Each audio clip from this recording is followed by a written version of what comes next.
देखो पहली मोटर आपकी DC motor series motor, DC series motor. उस मोटर को चलाने के लिए कौन सी स्टार्टर काम में लोगे? 2 पॉइंट।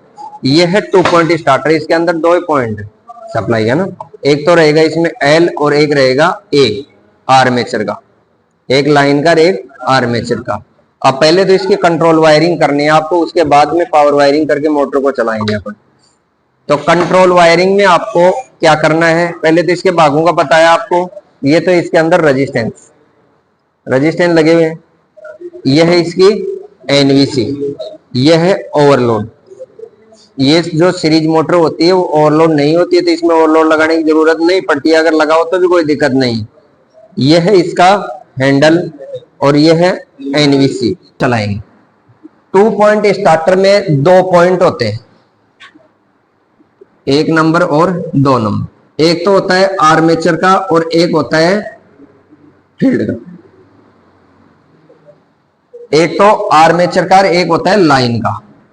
2 पॉइंट के अंदर रहेगा एक आर्मेचर का और एक लाइन का, ठीक है। फील्ड का नहीं रहता है, क्यों नहीं रहता है? क्योंकि फील्ड इसके अंदर सीरीज में जुड़ी हुई। जैसे 3 पॉइंट है, 3 पॉइंट में फील्ड का भी रहेगा, आर्मेचर का भी रहेगा और लाइन का भी रहेगा। इसमें 2 ही पॉइंट रहेंगे आपके पास। अब ये 2 पॉइंट रहेंगे और स्टार्टर के अंदर क्या क्या जुड़ा रहता है वो मैं आपको बता देता हूं। स्टार्टर में एक तो जुड़े रहते हैं रेजिस्टेंस। ये रेजिस्टेंस क्या करेंगे? करंट का मान को कम करेंगे, स्टार्टिंग करंट के मान को कम करेंगे। ये सारे रेजिस्टेंस सीरीज में जुड़े होते हैं और इन रेजिस्टेंसों को कनेक्ट किया जाता है स्टड से। किससे करेंगे? स्टड से। स्टड देखा हुआ है क्या? सारे स्टड से जुड़े रहते हैं और स्टड से संपर्क में रहता है। एक फर्स्ट जो स्टड रहेगा वो आपका खाली रहेगा, ठीक है। इसको बोलते हैं स्टड। अपना स्टार्टर लेके आओ, एक डीसी मोटर का मैं बता देता हूं। ये है आपका डीसी मोटर का स्टार्टर। इस स्टार्टर से अपन 2 पॉइंट भी बना लेंगे, 3 पॉइंट भी बना लेंगे और 4 भी बना लेंगे। बनाना आपको आना चाहिए। बनाना कैसे मैं बताऊंगा आपको। पहले तो ये देखो, ये तो है इसका हैंडल, ये होते हैं स्टड, ये होती है इसमें एनवीसी और ये लगे हुए हैं इसके अंदर रेजिस्टेंस, ठीक है। और ये रेजिस्टेंस स्टड से जुड़े हुए हैं, ठीक है। अब जोड़ना है आपको और कैसे इसका कनेक्शन करना वो मैं बताऊंगा। इसको बोलते हैं स्टड। और ये हैंडल दिखिए, ये एनवीसी है। इस हैंडल को मैं आगे की तरफ करूंगा तो रेजिस्टेंस का मान कम होता जाएगा और करंट का मान बढ़ता जाएगा, लास्ट में एनवीसी को चिपक जाता है, ठीक है। हाँ, फर्स्ट वाला खाली होता है, देखिए इसमें खाली है, ठीक है, कुछ नहीं। फर्स्ट वाला खाली है और खाली क्यों रखा जाता है? क्योंकि हैंडल स्टार्टिंग में ऑफ स्थिति में रहता है। ये हैंडल है आपका, ठीक है। खाली है, सर्किट टूटा रहता है यहाँ, ठीक।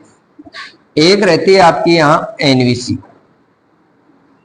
एनवीसी लगी रहती है। एनवीसी पर क्या वाइंडिंग की होती है, कवाइल रहती है एनवीसी, नो वोल्ट कवाइल। इससे 2 वायर निकलते हैं, एक तो इन वाला हो गया और एक आउट वाला हो गया।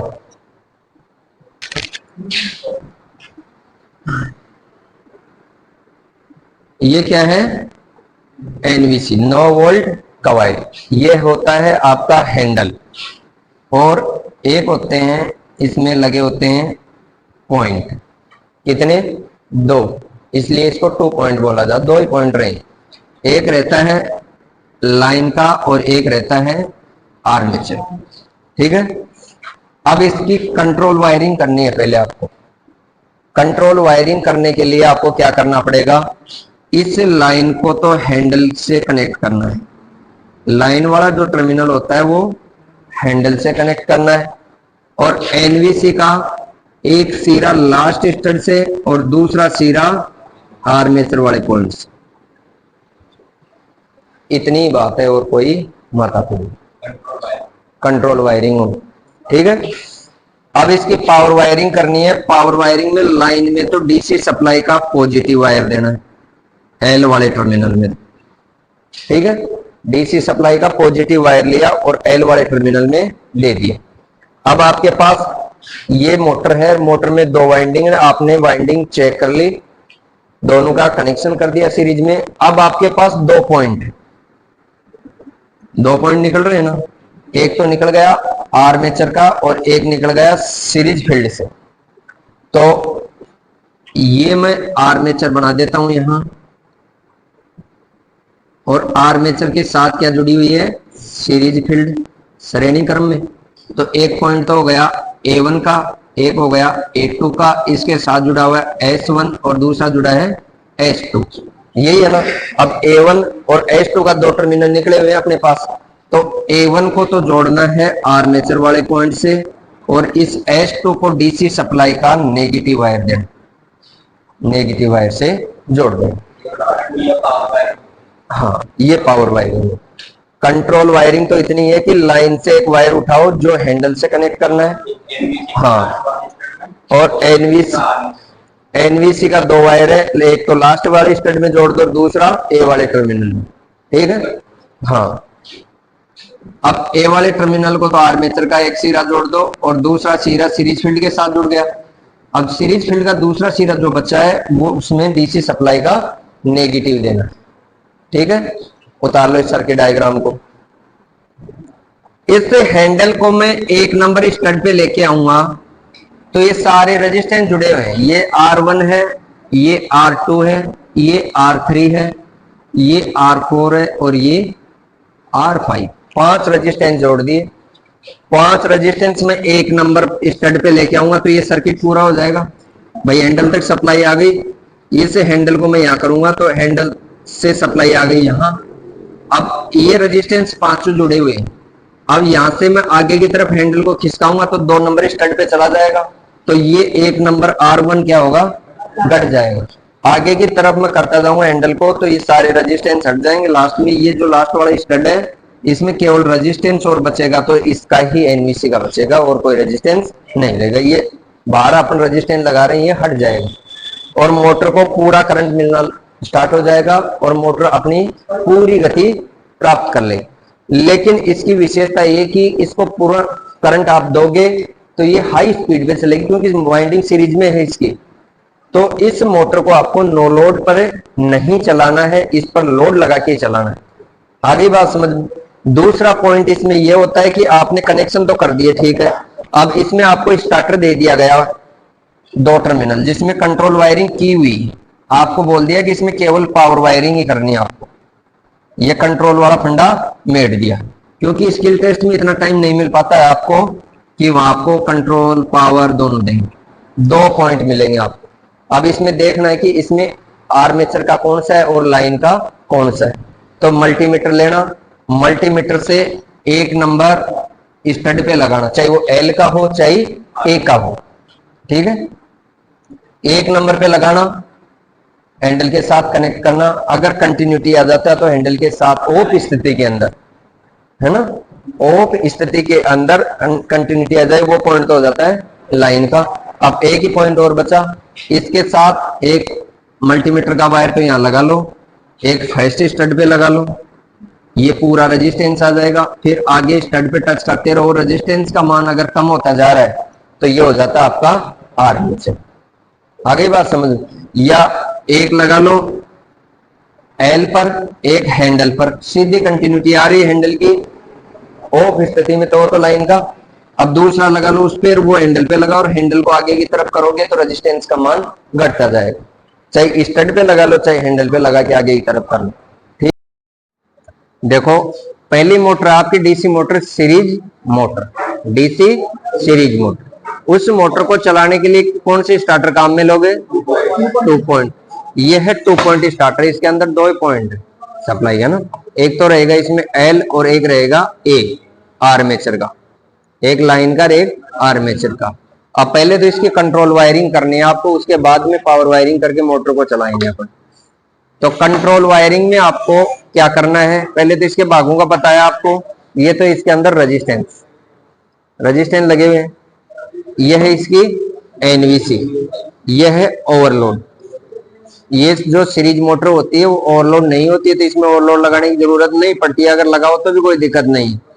ये है इसका हैंडल और ये है एनवीसी। हैंडल ये स्टड को टच करता है और स्टड से क्या लगा हुए हैं, रेजिस्टेंस। अब रेजिस्टेंस सारे जुड़े हुए हैं प्रत्येक स्टड में, ठीक है। जो फर्स्ट जो स्टड है आपका, ये स्टड फर्स्ट ये रहेगा खाली, ये केवल हैंडल को ऑफ स्थिति में रखता है, ठीक है। अब हैंडल को आगे की तरफ करूंगा मैं, 2 नंबर स्टड, यहां से रेजिस्टेंस स्टार्ट होता है, आगे की तरफ करूंगा रेजिस्टेंस का मान पीछे कम होता जाएगा, आगे 0 होगा, पीछे घटता जाएगा इसमें, है ना, या 0 हो जाएगा। एनवीसी इस हैंडल को रोक लेगी, ठीक है। एनवीसी के अंदर मैग्नेट जनरेट होती है। अब इसका कनेक्शन करना कैसे आपको, ये 2 एनवीसी के वायर निकले हुए, एक वायर को तो जोड़ना है लास्ट स्टड के अंदर, ये जो लास्ट स्टड है यहां एक वायर को आप जोड़, और दूसरा जो वायर बचा है आपका वो कहां लगाओगे, आर्मेचर का टर्मिनल बन जाएगा। एक तो लगा दिया लास्ट स्टड में, और दूसरा जो वायर बच गया वो, ये आपके पास 2 पॉइंट हैं, उनमें से एक पॉइंट में लगा दे, और ये पॉइंट बन जाता है फिर आर्मेचर का।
एक तो बन गया आर्मेचर का। अब ये दूसरा पॉइंट बनाना लाइन का, तो यहां से एक वायर निकालो, ये वायर निकला, वायर ये हैंडल से कनेक्ट है, ठीक है। तो ये हैंडल से कनेक्ट हो गया, ये तो लाइन का हो गया, जो लास्ट स्टड एनवीसी के माध्यम से आया ये हो गया आर्मेचर का। अब मान लो कि आपको पैनल पे ये स्टार्टर लगा हुआ मिल जाए, तो इसमें आर्मेचर, और हो सकता है कि इस लाइन को इधर लगा दें और आर्मेचर को इधर लगा दें। लगभग आपको टर्मिनल टेस्ट करने का मौका मिलेगा, क्योंकि कंट्रोल और पावर वायरिंग में बहुत समय लग जाता है, या इससे संबंधित कोई क्वेश्चन कर सकता है। अब देखो मल्टीमीटर है आपके पास, इस मल्टीमीटर की सहायता से आप क्या कर सकते हैं, इसकी टर्मिनल की जांच कर सकते हैं कि इसमें आर्मेचर का कौन सा है और लाइन का कौन सा है। तो आप एक टर्मिनल तो मल्टीमीटर का लगाना हैंडल पर, और हैंडल को रखना है ऑफ स्थिति के अंदर, ठीक है। अब बारी बारी से इन दोनों पे लगा के देखना, जिसके साथ कंटिन्यूटी आए ये लाइन का होगा, ये हैंडल ऑफ स्थिति में है, दोनों पॉइंटों में से जिस पॉइंट के साथ कंटिन्यूटी आ जाए वो कौन सा हो गया, लाइन का। अब 2 पॉइंट है तो आगे वाला तो बच तो गया, लेकिन ये भी कंफर्म करना है कि ये सही है या खराब। अब इसमें लगाया दूसरा, अब हैंडल को ऑन स्थिति में 1 नंबर स्टड पे ले जाओ। अब देखो आगे की तरफ करूंगा मैं हैंडल को, तो रजिस्टेंस दिखाएगा ही, रजिस्टेंस नहीं दिखा रहा है, तो आपको क्या करना पड़ेगा, आप रजिस्टेंस चेक करो पहले तो 2 नंबर और लास्ट वाले स्टड से रजिस्टेंस का मान आना चाहिए। अगर रजिस्टेंस का मान नहीं आ रहा है तो ये खुला हुआ है, कितना आ रहा है 28.5, तो अपना रजिस्टेंस तो सही जुड़ा हुआ है। बुलेट है,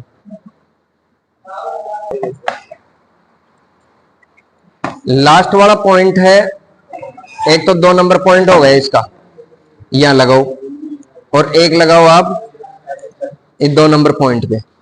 आ रही है क्या कुछ रेजिस्टेंस, 16 आया। अब मैं आगे की तरफ कर रहा हूं, एक लास्ट स्टड पे देख लेता हूं, यहां देखो कितना आ रहा है 150 है।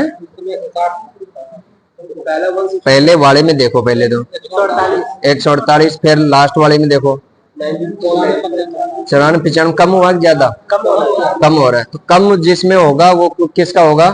आर्मेचर का। अगर रेजिस्टेंस फर्स्ट स्टड से लास्ट स्टड के बीच में आगे की ओर बढ़ते हैं तो रेजिस्टेंस कम हो रहा है, तो वो किसका रहेगा? आर्मेचर का। तो ये दोनों पॉइंट का पता लग गया आपको कि आर्मेचर का कौन सा और ये लाइन का कौन सा।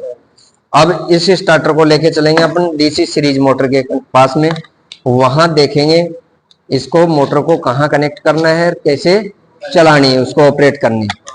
तो डीसी सीरीज मोटर अपने लैब में वहां चलो, ये स्टार्टर लेके चलो। यह है सीरीज मोटर, ये लोड लगा हुआ है इसके ऊपर। क्यों लगाया गया है? क्योंकि इस सीरीज मोटर को हमेशा लोड के साथ ही चलानी चाहिए। बिना लोड इसकी स्पीड हाई होती है, बिना लोड नहीं चलाना इसको, ठीक है।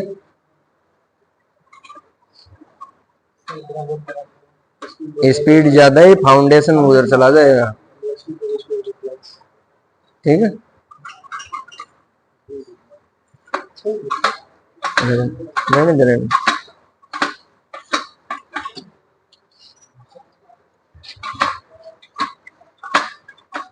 ठीक है। अब इसमें दो वाइंडिंग है, कौन कौन सी? सीरीज फील्ड और आर्मेचर। आपके पास 4 टर्मिनल है, इनमें से आपको पता लगाना है। अब इनमें ये दो वायर हमने क्या कर लिया? अलग अलग कर लिया, अलग अलग वाइंडिंग का, ठीक है।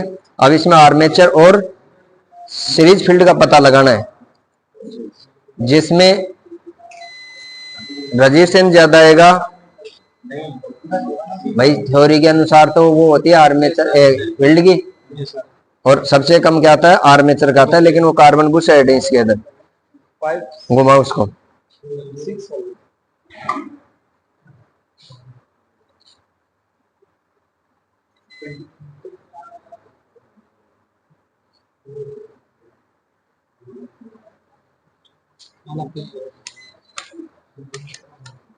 कंटिन्यूटी पे करो।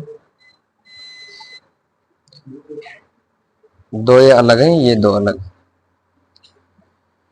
अब देखो इसका तो रेजिस्टेंस नहीं दिखा रहा है ना, इसमें आ रहा है 9.3।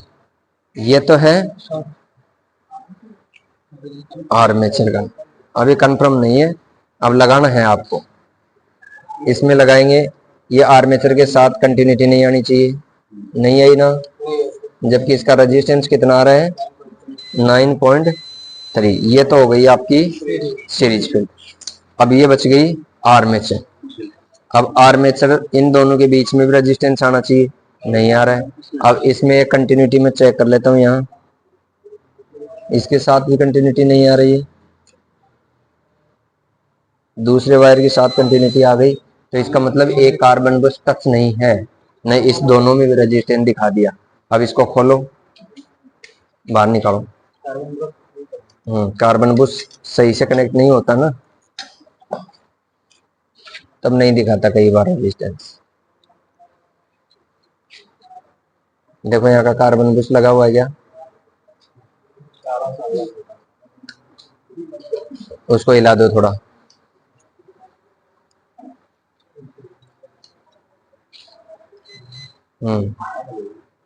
लगाओ इसमें, ये इसी में प्रॉब्लम है। आ रहा है रेजिस्टेंस? आ गया? हाँ, यहाँ से, ठीक है। ये रेजिस्टेंस आ गया। अब देखो एक आर्मेचर का टर्मिनल ले लेना, एक कार्बन बुश पे टच करोगे तो कंटिन्यूटी आ रही ना, तो ये आपका कौन सा हो गया? आर्मेचर। और ये हो गया सीरीज फील्ड का। अब आपको इसका कनेक्शन करना है, आर्मेचर के साथ सीरीज फील्ड को श्रेणी क्रम में जोड़ना है। तो एक आर्मेचर का ले लेंगे और एक सीरीज का ले लेंगे, लेकिन ये जुड़ना चाहिए ऐसे कि एक आर्मेचर का 1 है तो सीरीज का 2 होना चाहिए, लेकिन ये पता नहीं ये 1 है या 2 है। अगर ये सेम चीजें जुड़ गए, आर्मेचर का भी 1 जुड़ गया और फील्ड का भी 1 जुड़ गया, तो मोटर एंटी क्लॉकवाइज चलेगी। अब एंटी क्लॉकवाइज चलेगी तो आपको पता लग जाएगा ये, और अगर क्लॉकवाइज है तो वही विपरीत हो गई, अपना कनेक्शन सही हो जाएगा। अब आपके पास एक तो कर दिए टर्मिनल शॉर्ट, अब एक बचा है आर्मेचर का, एक बचा है सीरीज फील्ड का। आर्मेचर का तो लगाओ आर्मेचर में, स्टार्टर में दो टर्मिनल ना, ए और एल, तो आर्मेचर का तो ए में लगा दो। अब इस सीरीज का बचा है ये डीसी सप्लाई का, इसको नेगेटिव वायर डायरेक्ट देना है, नेगेटिव सप्लाई है ना।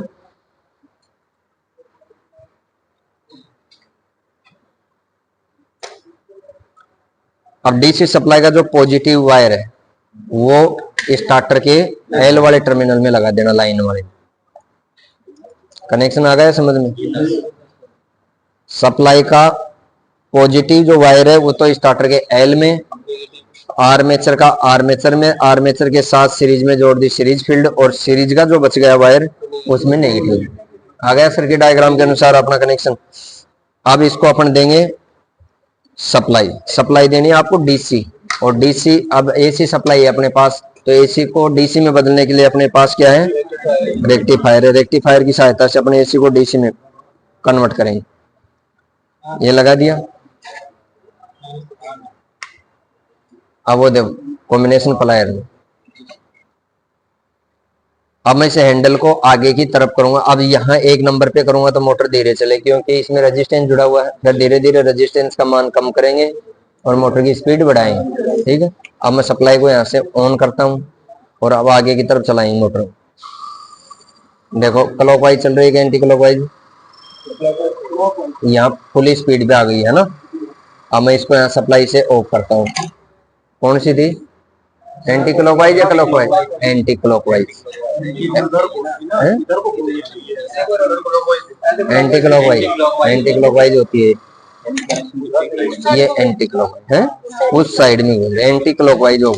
तो एंटी क्लॉकवाइज का मतलब आप समझ गए क्या, जो हमने कॉमन किए थे दो सिरे, ये समान सिरे हो गए। अब इसको अपन A1 और S1 भी मान सकते हैं या A2 S2 भी मान सकते हैं, ये है समान। अब इसको क्लॉकवाइज करना है आपको, तो क्या करना है, या तो फील्ड का या आर्मेचर का एक टर्मिनल चेंज कर दें। तो ये कहाँ लगा हुआ था, ये आर्मेचर वाला हटा देता हूं मैं, आर्मेचर के बदल दे, आर्मेचर का तो इसके साथ लगा देता हूं कॉमन के साथ, और कॉमन वाला लगा देता हूं आर्मेचर में। अब अपने सिरे सही हो गए, अपना कनेक्शन भी सही हो गया। अब आर्मेचर का अपना 1 मानते हैं तो सीरीज का 2 हो गया, ठीक है। इसको कॉमन,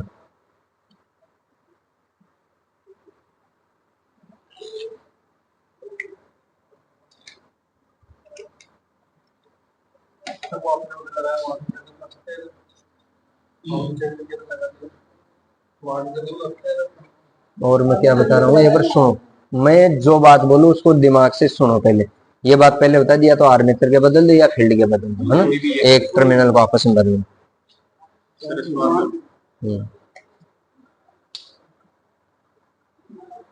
बंद कर, टच करने सही, वापिस हटार लगाएंगे।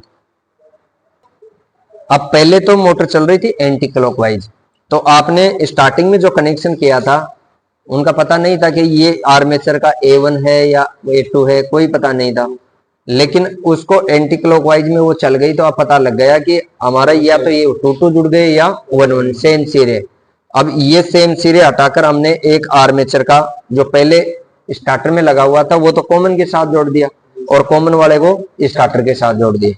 अब अपन इसको डीसी सप्लाई देकर चलाएंगे। अब ये मोटर चलेगी क्लॉकवाइज। तो क्लॉकवाइज का मतलब ये है कि आर्मेचर के साथ सही प्रकार से सीरीज फील्ड वाइंडिंग जुड़ चुकी है। सही का मतलब ये आर्मेचर का 2 है तो सीरीज का 1 है, ठीक है। एक सिरा 2 होगा और एक 1 होगा। तो चला के दिखाएं आपको। ये डीसी सप्लाई यहाँ से अपन कनेक्ट करेंगे, ये स्टार्टर में जाएगी, स्टार्टर को अपन ऑन करेंगे तब मोटर आपकी चलेगी। अब मैं स्टार्टर को आगे की तरफ करता हूं तो मोटर चलने लग गई। कौन सी दिशा में चल रही है, अब देखा रुकेगी तब पता लगेगा आपको। देखो क्लॉकवाइज है, तो ये आपकी डीसी श्रेणी मोटर है, सीरीज मोटर है, जिसका टर्मिनल चेंज करके या तो आर्मेचर का या फील्ड का करके तो इसकी रोटेशन की दिशा परिवर्तित कर सकते हैं अपन। और इसके साथ ही आपको टर्मिनल की टेस्टिंग करनी है कि कौन सा A1 है, कौन सा A2 है, कौन सा S1 है, कौन सा S2। तो और डीसी मोटर का जो स्टार्टर है 2 पॉइंट स्टार्टर है, इसकी कंट्रोल और पावर वायरिंग दोनों आ गई समझ में। Thank you.